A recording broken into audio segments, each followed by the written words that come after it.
बलांगीर जिला लोईसिंघा स्थित सरस्वती शिशु विद्या मंदिर ठारे बुधवार दिन विद्यालय स्तरीय ज्ञान विज्ञान मेला अनुष्ठित हो शिशु बाटिका विभाग विज्ञान मेला को राष्ट्रीय स्वयंसेवक संघर बलांगीर जिला प्रचारक आलोक पटेल उद्घाटन करथिबा बेले द्वितीय पर्यायर मुख्य अतिथि भाव में डाक्तर गौतम विशाल जोग देथिले।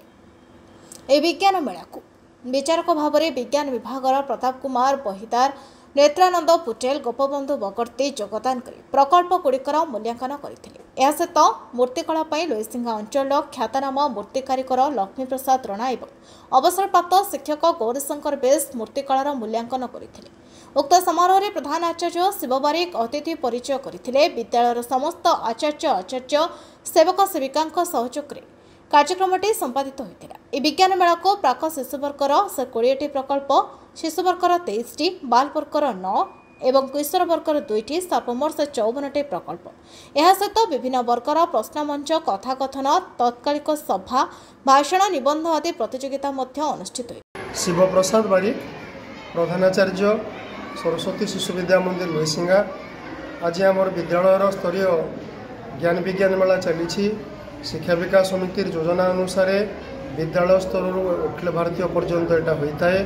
आज ये अवसर ज्ञान विज्ञान मेला को श्री गौतम विश्वाल उद्घाटन करते।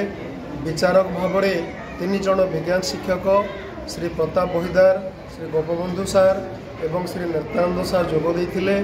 परिचालना समिति सभापति मान्य विमल चरण होता साहचर्य तथा मूर्तिकला श्रीजुक्त गौरीशंकर बेज एवं लक्ष्मी महारण रणा आज्ञा आसिक आमको विचार भाव में जोग देते।